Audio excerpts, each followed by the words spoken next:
Beaucoup de chercheurs ont montré que la violence de masse est toujours soutenue par un pouvoir politique. Toujours. Que ce soit dans le cas des nazis, que ce soit au Rwanda, que ce soit dans les pays communistes, etc. Les violences de masse qui durent longtemps, qui tuent beaucoup de gens, sont en général systématiquement organisées, planifiées par les gens qui détiennent l'autorité politique, le pouvoir politique. Oui, vous allez entendre que, par exemple, vous avez entendu au Mali, les Dogons et les Peuls, c'est les pasteurs et les agriculteurs. Ça, c'est des conflits, les Maasai au Kenya, qui sont des éleveurs. Quelquefois, il y a des conflits entre les éleveurs et les agriculteurs. Mais ça ne conduit jamais à une violence de masse durable. Pour qu'une violence telle que le génocide ou une violence qui dure longtemps, qui s'inscrit dans la durée, qui occasionne beaucoup de pertes de vie humaine, c'est toujours organisé politiquement. Il faut que quelqu'un, quelque part, détienne un pouvoir politique de façon légitime ou illégitime et décide de la vie et de la mort des gens. Et puis il va essayer de l'imposer à ces sujets pour pouvoir le faire. C'est ce qui s'est passé au Rwanda.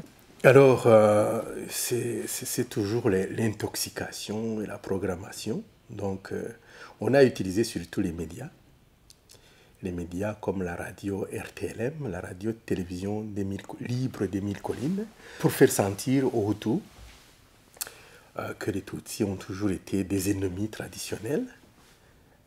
Donc c'est cette lecture-là qui a prédominé. Donc le fait de dire que les Tutsis viennent d'Éthiopie, que c'est un peuple de pasteurs qui est venu d'ailleurs et qui a dominé les Hutus, qui étaient les propriétaires du pays, après les Tois, qui sont les premiers occupants du pays. Donc c'est toute une lecture biaisée de l'histoire qui mène vers là et qui est matraquée donc, dans l'enseignement de l'histoire à travers les cours, dans les classes, et puis l'utilisation des médias, donc les médias écrits, les médias parlés, les médias télévisés. Donc on fait comprendre au peuple que les divisions sont... comment dire, ces divisions-là partent déjà du début de l'histoire du Rwanda, alors que ce n'est pas si vrai que ça. Donc c'est de la manipulation, si vous voulez. Dans toute l'histoire humaine, le récit parfois, le récit est bidon, mais l'homme est capable de croire à quelque chose de même bidon, capable de quelque chose de, par exemple dans l'histoire du Cambodge, pour reconstruire quelque chose en passé, refaire le passé, quelque chose comme ça.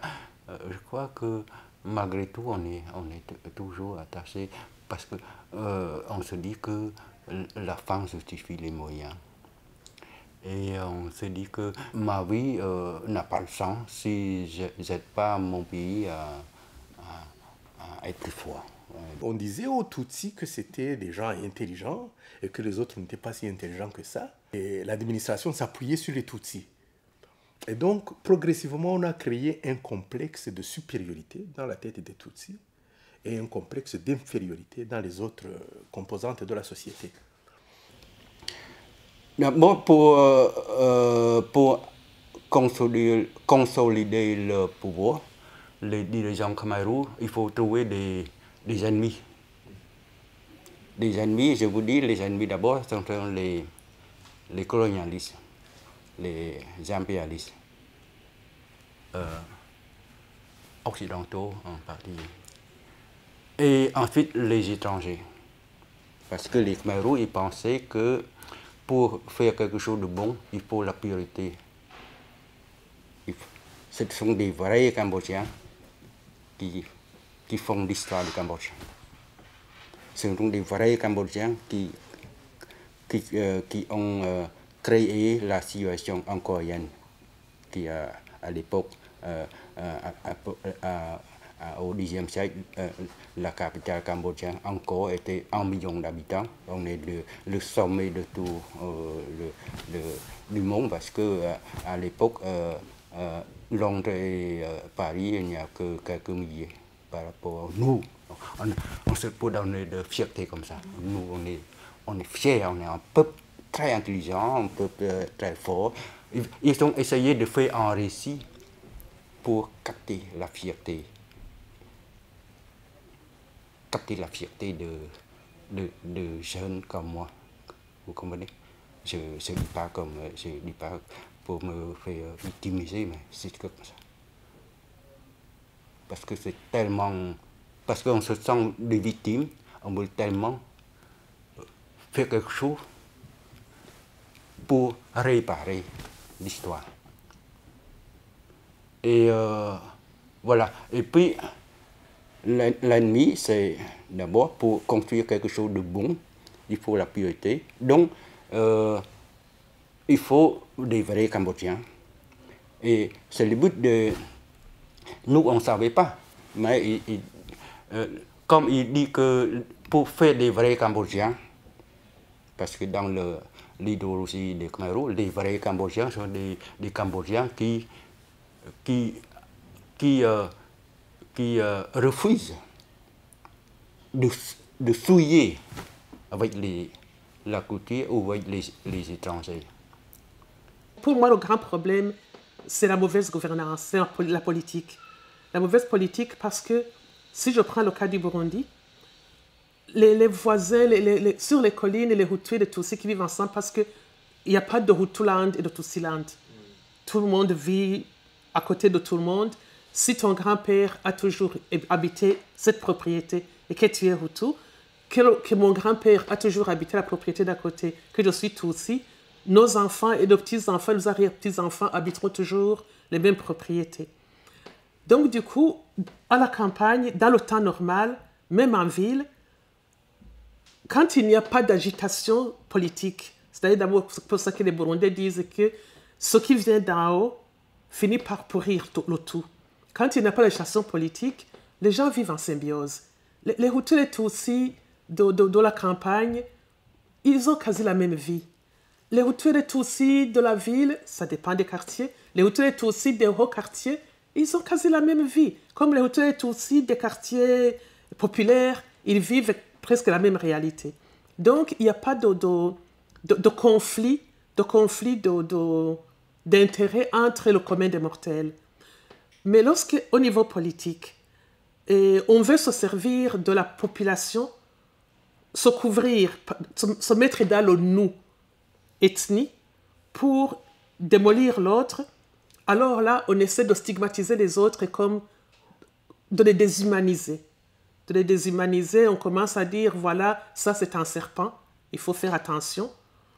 Et ces gens-là, ils sont tellement convaincants, ils ont les mécanismes du pouvoir, la presse, et les hiérarchies administratives pour convaincre les gens et arriver à faire passer des aberrations qui font que tu peux penser que le voisin avec qui tu as tout partagé est un serpent. Ça n'a pas de sens. Ou un cancre là, ou je ne sais pas quoi. Ça n'a pas de sens. Et pourtant, à force de manipulation, on finit par créer des scissions entre les gens qui, avant, n'avaient aucun problème à se reprocher l'un l'autre. Alors, c'est toujours des mécanismes d'exclusion et des mécanismes, donc, comment dire, ce qu'on appelle le mécanisme du bouc émissaire. Le bouc émissaire, c'est quand il y a de la difficulté dans un pays, on va cibler une partie du pays, on va dire que c'est eux la source du mal. Et donc, on va les diaboliser les gens, on va leur prêter des intentions, on va dresser tout le monde contre ces gens-là. Et ça, c'est vraiment le travail des médias et le travail des politiciens, ce que j'appelle des politiciens véreux, divisés pour régner. Les bonnes intentions est toujours quelque part très dangereux. Quelque part, l'homme est à la fois bon et mauvais. Et surtout en régime. En régime, le dirigeant politique comme l'individu, si on se prend pour victime, en général, on devient des bourreaux. C'est ma conviction. Les Khmer Rouge étaient des victimes, étaient des vraies victimes pendant des années. Ils sont censés représenter des gens, des opprimés. C'est vrai. La société cambodgienne est une société très inégalitaire. Il y avait l'injustice sociale et tout ça. Mais si dans le régime totalitaire, et surtout dans le régime totalitaire, si on se prend pour victime, on devient bourreau parce que on veut effacer tout. On veut faire la revanche. J'ai compris plus tard, en arrivant à Thaïlande, j'ai compris peu à peu que tous les régimes dans l'histoire, même dans l'histoire récente, même l'histoire européenne, par exemple, Hitler était les victimes du traité de Versailles qui ont humilié le peuple allemand. Et Hitler était pour venger, pour mobiliser les Allemands contre le traité injuste. Ils ont massacré 6 millions de Juifs et d'autres populations pendant la Deuxième Guerre mondiale. Et je dis que beaucoup de régimes, même Pol Pot, même Lénine, même Staline, même Mao Zedong, étaient des victimes. Quand un dirigeant, quel qu'il soit, se prétend des victimes, il y a beaucoup de gens qui deviennent des bourreaux. Et pour généraliser un petit peu, même l'individu, c'est comme ça aussi.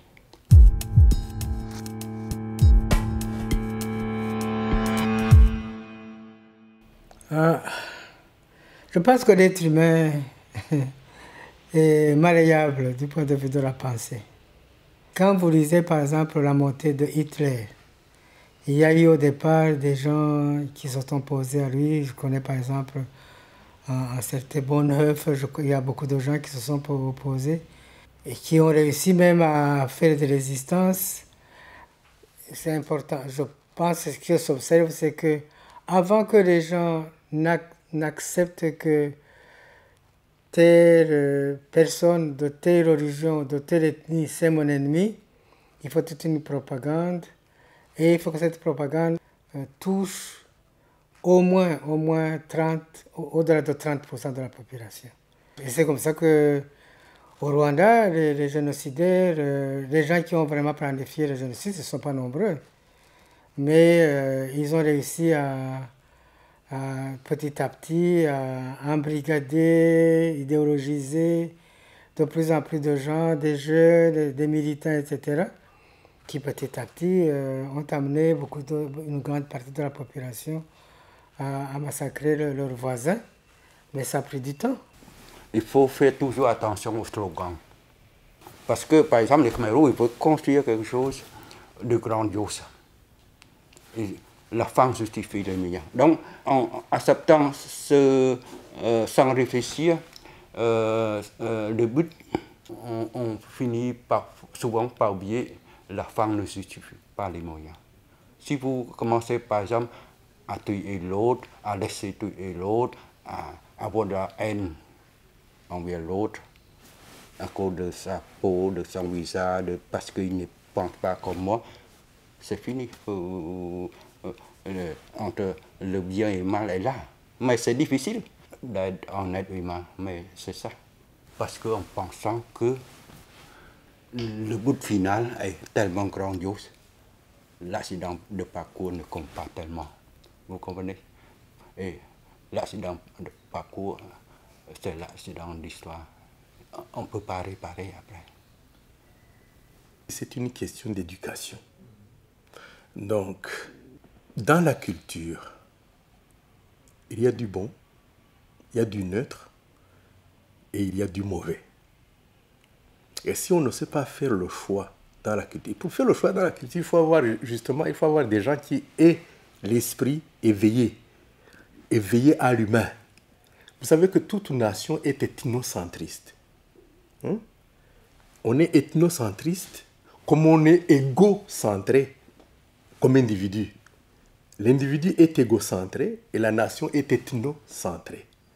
Donc, si on n'a pas suffisamment de gens qui ont dépassé cet égocentrisme et cet ethnocentrisme, et que ce soit inscrit dans l'éducation, dans les instruments d'éducation, comme les écoles, alors il reste facile de manipuler les foules.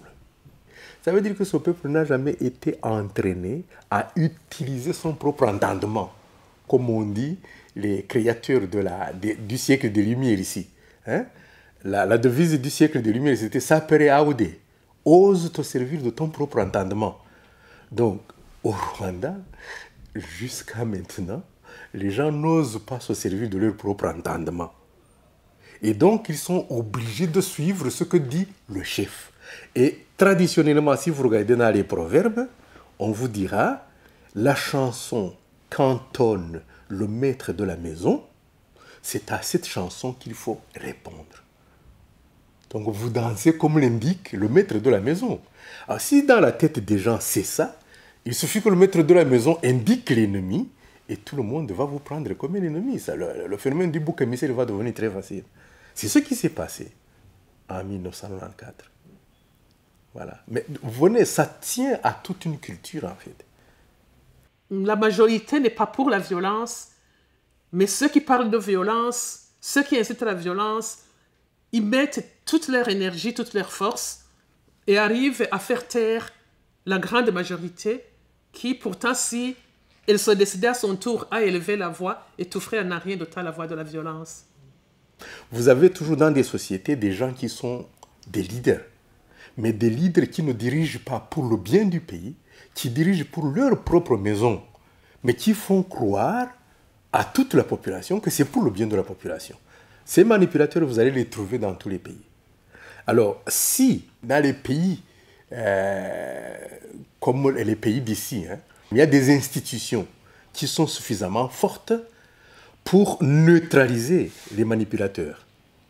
Mais dans nos pays-là, dans les pays du Sud en général, les institutions ne sont pas encore fermes. Et donc, le premier qui fait un coup d'État, il change la Constitution. Et donc, il adapte la Constitution à son propre désir, si vous voulez. Donc, c'est ça le drame, en fait. Si vous n'avez pas des institutions suffisamment fermes, comme dans les pays de vieille démocratie, ici, eh bien, des individus vont toujours manipuler. Ils vont faire des lois. Et c'est ça, justement, l'inscription de la violence dans les institutions. Et une fois que vous avez inscrit la violence dans les institutions, eh bien, il y aura une contre-violence. Parce qu'il y a des gens qui ne vont pas supporter cela. Et ils vont prendre les armes. Et quand il fait une contre-violence, il y a toujours une répression. Donc, ça fait toujours les trois formes de violence, ce qu'on appelle la spirale de la violence. Donc, à moins qu'il n'y ait une conscience éveillée qui mette en route des institutions fermes, des institutions pour protéger le bien commun, il y aura toujours de la manipulation. Et naturellement, il y a trois forces, j'appelle ça des forces de dépravation de l'humain. Il y a la peur, vous utilisez la peur. Il y a l'avidité, vous utilisez l'avidité. Et il y a ce que j'appelle la vanité. La vanité, ça veut dire justement le fait de faire croire aux uns qu'ils sont supérieurs aux autres. Ça, ce sont les trois, la peur, l'avidité et la vanité. Si vous savez utiliser ces trois-là, vous pouvez manipuler n'importe quel pays. Les politiques ont, comme je disais, beaucoup de moyens de convaincre les gens. Parfois, ils commencent par jouer, par exemple, sur le danger, le péril. Ils brandissent le risque du péril. Si vous ne prenez pas les devants, si vous ne vous débarrassez pas de l'autre, de l'ennemi, du serpent, il va non seulement vous mordre, mais il va mordre aussi vos enfants. Chacun individuellement peut peut-être se dire, ça c'est pas vrai. Mais une fois que on assomme ça aux gens tous les jours, c'est dit à la radio. Et chez moi, Je ne sais pas, c'est parce qu'on est dans la culture à tradition orale et qu'on a aussi d'une certaine manière le culte de l'évoluer, donc le culte de la personne qui a fait des études et le culte aussi de la radio. On a tendance à dire ça a été dit à la radio, donc c'est vrai. Et quand par exemple le politique se sert de la radio pour faire comprendre, pour faire entendre qu'il y a péril dans la demeure, les gens se disent non seulement ça a été dit à la radio, mais ça a été dit par une autorité. Et généralement, pour conduire jusqu'au crime de masse, c'est pas seulement, par exemple, le président ou les ministres qui agissent, c'est surtout aussi les administratifs du coin. L'enseignant, qu'on respecte parce que c'est lui qui transmet le savoir aux enfants. L'administrateur, qu'on respecte parce qu'il représente l'autorité. L'agronome. Les personnes qui sont considérées comme une lumière, entre guillemets. Et donc, à force de faire comprendre aux gens que s'ils ne prennent pas les devants, c'est eux qui vont avoir des problèmes. Parfois aussi, ils manipulent les gens en leur faisant comprendre que n'eût été les autres, ils vivraient mieux. Si vous vous débarrassez des autres, vous allez avoir un peu plus d'espace pour respirer, vous allez avoir un peu plus de terre pour vous, vous allez avoir peut-être le bétail des autres et là les ennemis qui se sont enrichis sur votre dos. Et c'est là où je dis que c'est aberrant parce que dans la logique, les gens se diraient que non, la personne ne s'est pas enrichie sur mon dos, j'ai jamais eu de vache, donc ces vaches, c'est les siennes. Il n'est pas venu prendre ma terre, j'ai ma propre terre et il a la sienne. Mais le problème, c'est que c'est distillé de manière tellement subtile qu'à la fin, ça devient comme une vérité. Et que ça ne se conteste plus. Il y a quelques personnes qui contestent, mais c'est là où elles ont intérêt à se taire ou alors elles y passent avec les autres. Le pouvoir politique qui est en place a petit à petit amené une bonne partie de la population à croire que l'autre ethnie, il y avait un ennemi, interne et même externe.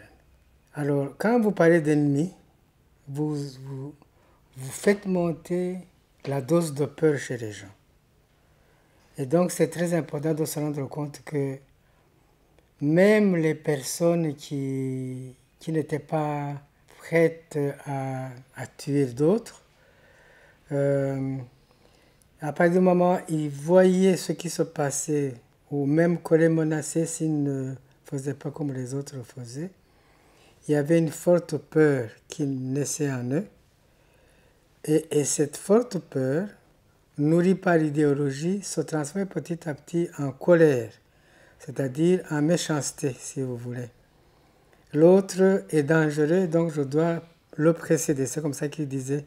Je dois le précéder parce que sinon, c'est lui qui va m'avoir. Toute action sociale pour atteindre un grand nombre de gens a besoin d'être soutenu politiquement, d'être organisé. Or, si vous voulez, je peux dire, moi je ne tue pas les gens dans mon coin, mais je n'ai aucun pouvoir pour organiser les autres, pour dire non, on ne le fait pas. Et c'est comme ça que vous avez beaucoup de gens, les justes, qui ont fait ce qu'ils ont pu dans leur coin et qui n'ont pas pu faire autre chose, qui avaient peur d'aller plus loin. Mais il y en a qui ont osé dire, en tout cas on ne touche pas aux gens qui sont chez moi, mais aller maintenant dire, se battre contre les gens qui tuent, ça il faut une organisation. Il y a eu beaucoup d'actes d'humanité pendant la guerre dont on ne parle pas parce que l'acte que tu poses, qui est un acte de bravoure chez les uns, devient un acte de trahison chez les autres. Donc on a intérêt à taire le bien qu'on est en train de faire. Bon, je vais prendre un cas précis. Une femme que je connais très bien, elle avait un bébé d'une année. Chez moi, on allait l'enfant jusqu'à au moins 2 ans. Et sa voisine, qui n'était pas de son ethnie, a été assassinée. Elle a laissé un bébé de 6 mois.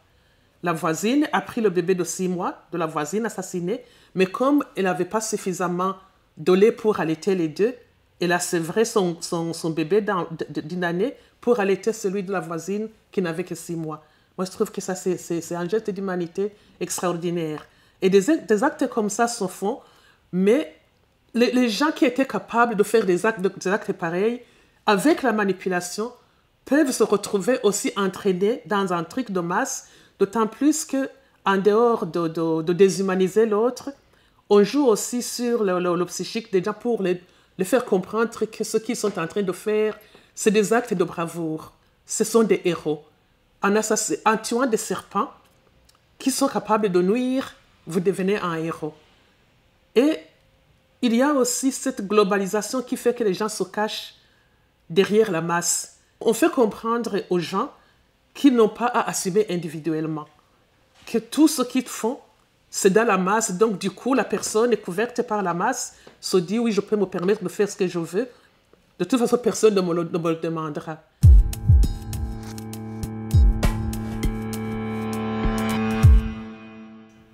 Il y a des balises et il y a une tradition. Il y a une tradition de démocratie, une tradition de débat. Les gens parlent. Et bien sûr, on peut se dire qu'il y a une montée des extrêmes. Mais même ces montées, les gens en parlent. Et puis ces extrêmes, ils ont aussi des limites. Il y a des choses à ne pas franchir. Il y a une vigilance qui est là, de la part de tout un chacun, pour dire, attention, il y a des choses qui ne se font pas. On ne peut pas t'empêcher de penser ça, de penser de telle manière, mais en société, il y a des choses que tu ne peux pas commettre. Il y a des comportements que tu ne peux pas avoir. C'est cette conscience-là qu'on n'a pas encore atteint au Burundi. Sinon, partout, il y a des humains, il y a des conflits possibles. Le tout est de savoir qu'est-ce qui est mis en place pour contenir ces conflits de manière à les gérer sans déstructurer le tissu social. J'aime bien le Cambodge. C'est mon pays natal. Ce qui se passe dans ce pays m'a interpellé.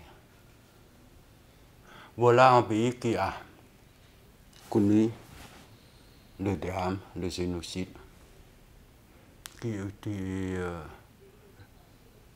presque le tiers de sa population.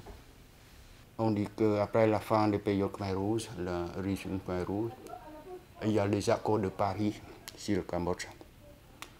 Le monde entier a mobilisé pour aider ce pays à s'en sortir. On espérait que les survivants se rendent compte qu'il ne faut pas laisser entraîner par la passion partisane, par la corruption, par le despotisme. Après les accords de Paris, j'ai espéré que, avec un tel drame, les Cambodgiens, les survivants, arrivent à créer un état de droit et une bonne gouvernance. Et quand j'ai visité le Cambodge, je trouve qu'il y a l'injustice, la corruption, le despotisme, pire encore qu'avant l'arrivée des Khmer Rouges. Les riches sont tellement riches et les pauvres sont tellement misérables. Et la paix durable au Rwanda est possible à une condition. À condition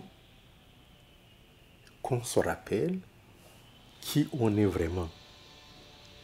Parce que je me rends compte que pour le moment, ce n'est pas l'Ubuntu qui est à l'honneur au Rwanda. L'Ubuntu, c'est l'essence de l'humain, la fameuse bonté, la fameuse gratuité. Ce sont encore les ibinous, c'est-à-dire les choses matérielles, qui sont encore aux commandes. Et quand les ibinous sont aux commandes, vous retrouvez les trois forces de dépravation de l'être humain, la peur, l'avidité et la vanité. Il n'y a qu'une façon d'arrêter cela, c'est de retourner les gens vers leur essence. Et ça, ce n'est pas encore fait, ni par l'État, ni par ceux qui sont censés être les spécialistes de la chose, ça veut dire les religions. Tout le monde est maintenant dévoyé par les ibinous. Tous sont à la course après les Ibino, après la richesse, après le pouvoir, après le savoir, après tout ce que vous voulez, après le valoir. Hein? Quand je regarde au Rwanda, les gens en place, en commençant par les grands serviteurs de l'État, comme on dit, quand je regarde dans quel véhicule ils roulent, ce sont des V8. V8, ce sont des véhicules qui coûtent dans les 80 millions de francs rwandais, 80 000 euros. Mais on n'est pas obligé de dépenser cet argent de l'État pour ça. Et pourquoi est-ce qu'on le fait? Ah oui, m'as-tu vu? C'est ça. Alors, si on est encore pris là-dedans, je dis, on n'est pas encore mûr pour redresser la barre. On n'est pas encore mûr. Donc, le danger pour moi est toujours présent. Donc, je regarde ce pays, je me dis, ils ont établi un cadre du jeu et ils l'ont sécurisé. Et c'est très bien. Mais maintenant, il faut que le joueur change un peu de mélodie. Il ne faut pas continuer à danser cette danse des Ibino. Il faut changer la mélodie et danser la danse de Rubunu. Donc, passer de la recherche des biens matériels à la recherche et à la promotion de l'humain. Dans ce cadre qu'ils ont sécurisé. Il y a quelqu'un qui a dit que les humains sont encore plus bêtes que les rats. Parce qu'un rat n'est jamais attrapé 2 fois dans le même piège. Quand il a la chance de l'éviter, il ne revient plus par là. C'est terminé. Mais les humains reviennent toujours là. Ils n'apprennent rien de l'histoire. S'ils apprenaient de l'histoire, il y a longtemps que ça se serait arrêté. Vous voyez, après la Deuxième Guerre mondiale, qu'est-ce qu'on a dit? On a dit plus jamais ça. Ah mais, ça vient de se reproduire combien de fois? Même le génocide rwandais n'a rien appris aux humains. Sinon, le monde marcherait autrement. On verrait que réellement l'être humain est au-dessus des biens matériels. Ce n'est pas ce qu'on voit. Donc l'humain n'a encore rien appris. Parfois, je me dis, il faudrait que ça devienne encore plus sanglant pour qu'il commence à apprendre un peu. Donc, attendez-vous à du sanglant. Regardez un peu à gauche, à droite dans le monde ce qui se passe. Et écoutez les discours. Que le monde, en général, ait tiré des leçons de l'histoire par rapport à la violence, je dirais que oui et non. Non, parce que s'ils avaient réellement tiré les leçons de l'histoire, au vu de toutes les violences qu'on a déjà eues, les guerres mondiales, les conflits entre États, il n'y aurait plus de guerre. Et je dirais en même temps que oui, parce que même s'il y a des pays qui continuent à être en guerre maintenant, on peut dire quand même que le monde en général a tiré des mécanismes pour essayer de contrer ces guerres ou pour essayer au moins d'intervenir et de limiter les dégâts.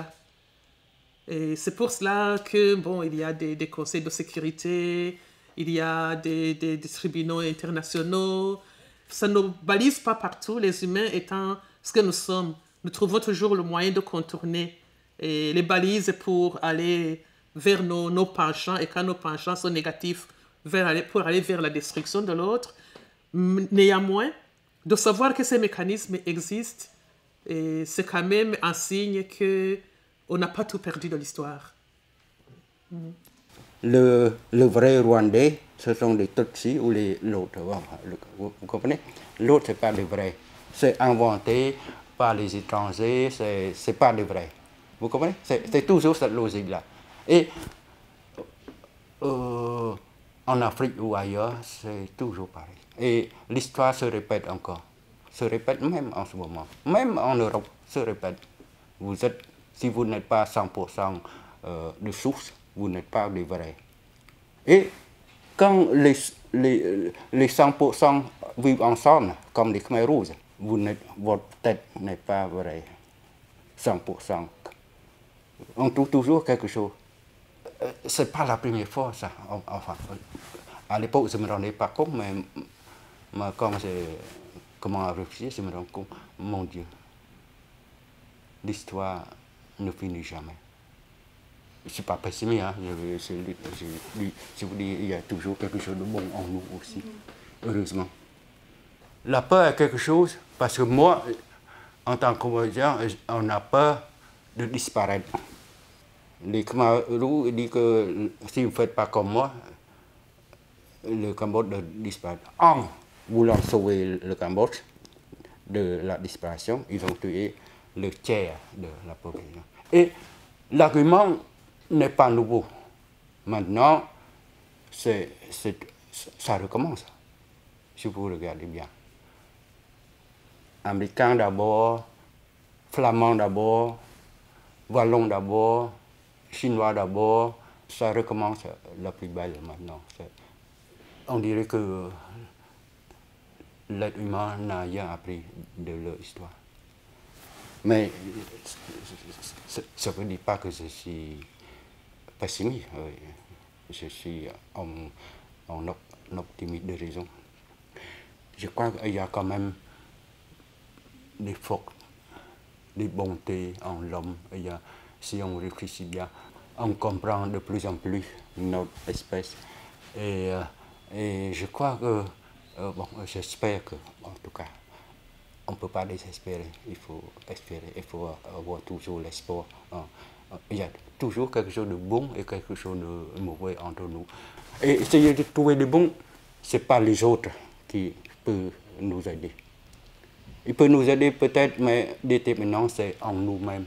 Essayer de trouver le bon en nous.